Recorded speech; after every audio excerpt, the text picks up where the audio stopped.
Hey guys, it's Emma from Peaks and Valleys bringing you another video. Like I promised, today's video is going to be all about different ear piercing. So I have a chart with me, and I'm going to just go through the chart and talk about each one a little bit, and then show you which ones I have and which ones I plan on getting and all that kind of stuff. So maybe this would be better if I fold this. Okay, so the first one we have on the chart, I can't look at this backwards, is the helix or the rim. So basically that's just your general cartilage piercing. So that's letter A.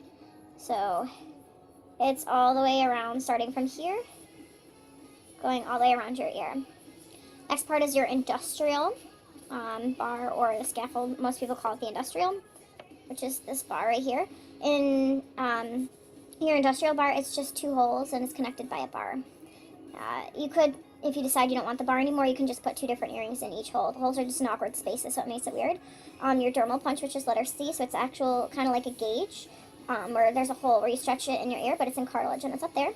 Your forward helix, which is letter D, right? Yeah, and that's this part of your ear right here. So it's your helix, but this is all your helix here, but it's forward. So like this is the front, and this would be considered the back, so that's the front of your ear. You have your snug, which is letter E. Let me see. Oh yeah, that makes that better for you guys. And your snug is right here. It's kind of like there's two-fold part right here. That's your helix right here, and that's a snug. You have your rook, which is this big part of that right there. So I don't know what letter that is. Letter F. G is your conch. So this is the part that I'm going to have to explain later on, because this is the part where it gets kind of tricky. Anti-tragus is letter H, so that's going to be right here. Your tragus is right here. That's letter I. I just jumped one. Lobe, your regular ear lobe, everybody knows about that, is right there. And your transverse lobe, which is letter K.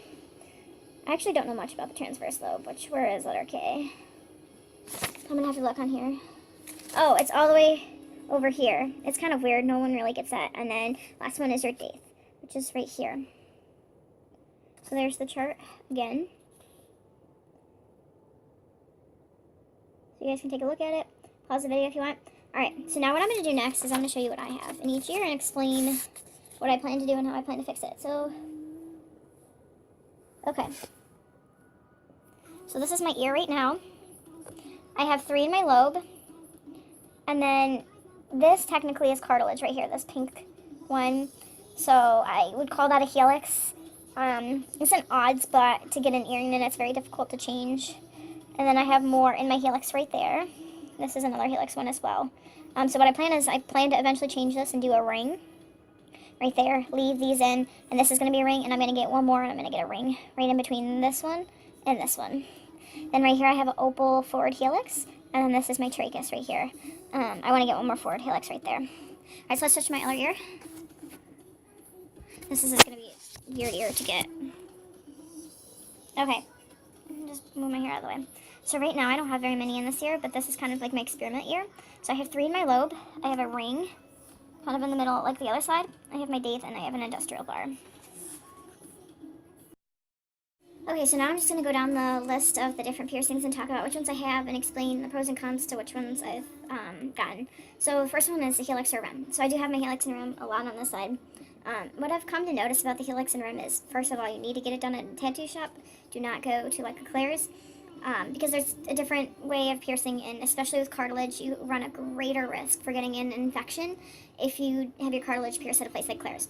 So at a place like Claire's, they use a piercing gun, which basically, it punches it through the earring. It just punches the earring through your ear. That's essentially what it does, and there's a little cartridge that you put on the inside. So basically, there's a greater risk for infection because you're just punching the earring through. You're not really kind of getting the cartilage cleaned out of that, and you're not making it a true hole, and it hurts more than to get a needle done, so I don't know why you wouldn't. So just go to a tattoo shop and get it done. The one where I had the pink one right here, that one I got at a tattoo shop, never had a problem with infection. It didn't hurt. It was really good at healing. So basically your heal time for a helix is like 6 to 8 weeks before you can change it. The one at the top is infected. Got that one down at Claire's because I used to work there. And it bleeds, and it's got a keloid formed on it now, and it's just in really bad shape. I think just about every piercing I've had from Claire's has gotten infected at some point, whether I've had it for a year or whatever, just because the nature of the piercing is just so unhealthy. So the difference between a gun and a needle is a gun will punch straight through, whereas a needle will kind of scoop out that cartilage and make a more cleaner, nicer hole. So, I mean, I don't know what else to say with that. Literally 6 to 8 weeks for healing, and as long as you clean and take care of it, it's fine. Unless if you get it done from clears. The next one on the list is the industrial or scaffold. So I have that one in this ear.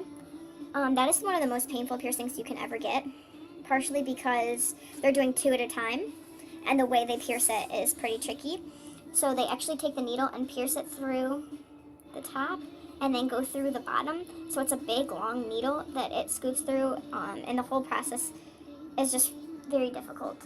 When I got mine pierced, they had a new girl piercing. She hadn't really done it before, so I was kind of like an experiment, and it hurt. My hair was matted in blood. It was awful, disgusting.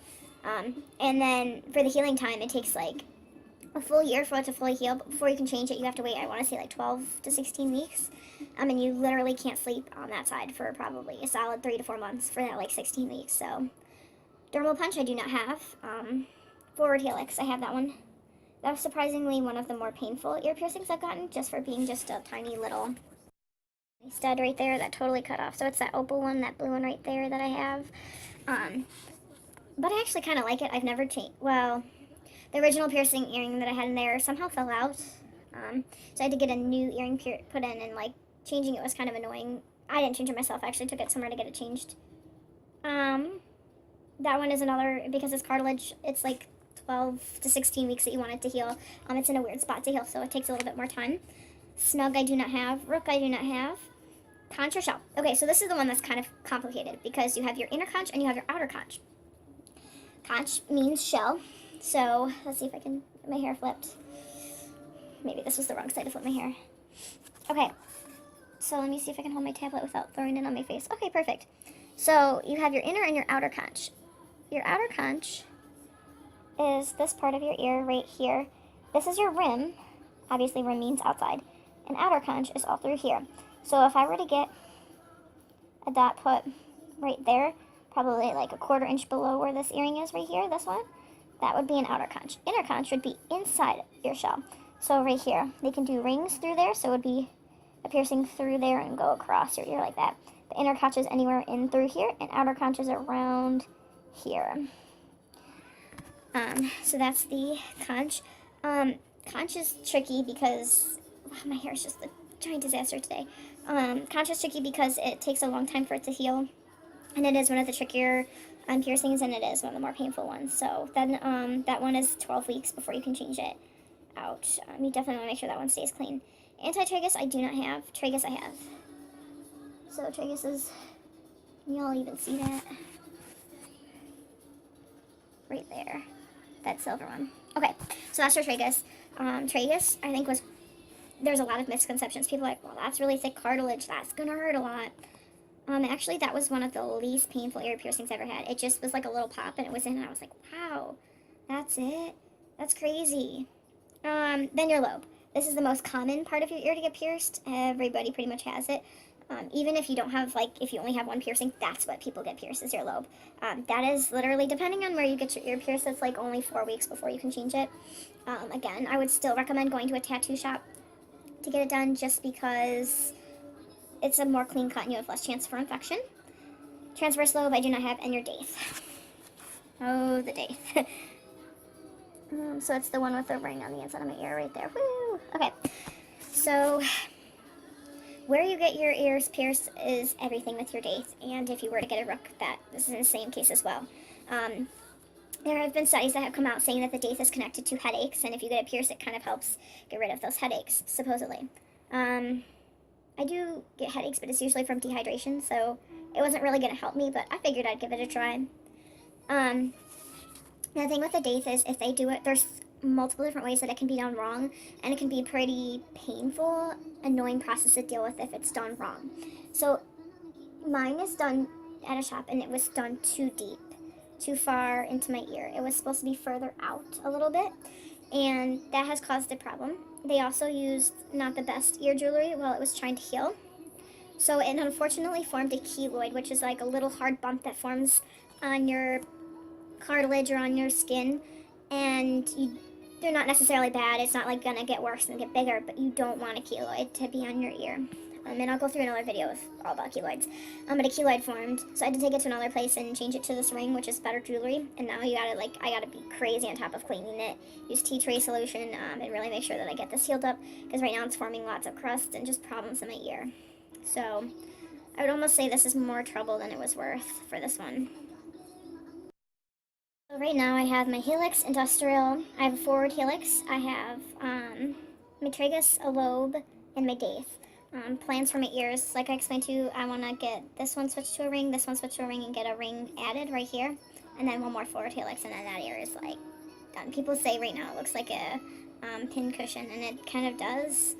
It actually is not uncomfortable to sleep on, but some people are more sensitive than others, so if you are an uncomfortable sleeper and very sensitive, do not do what I did to my ear. This one is kind of my experiment ear to see which ones I like. Industrial bar was really painful to heal, but once it's healed, like, it has been not a problem at all. It's on the outside, so it doesn't get caught on anything or get stuck. It's perfectly wonderful. Daith, because it was done wrong, has been more trouble than it's worth. But I think once it heals, it might turn out to be okay. Things I want to try on this side. I do want to try the Snug and the Rook, and I do want to try inner and outer conch on this side. I'm not interested in ever trying the transverse lobe or a dermal punch. Like, just not happening. Your piercings are interesting. Definitely going to say that. So I'm definitely use a needle versus a piercing gun. Do not go to Claire's. They only do cartilage. They only do your helix and your lobe anyways. And there's so much chance, like, the gun could get stuck in your ear. Big risk for infection. If it doesn't heal right, you have a chance that it'll grow over the ear and the skin. It's just so many. Just go to a tattoo shop and make sure it's a good tattoo shop that's got good reputation that will really take care of your ear. Because ears are very important, especially like when you're listening to music. You don't want your ear to be in pain or all red and swollen. In next video, I'll be back with, like, other piercings. So I have my nose, my tongue, and belly button as well. So I'll catch you guys all next time with the next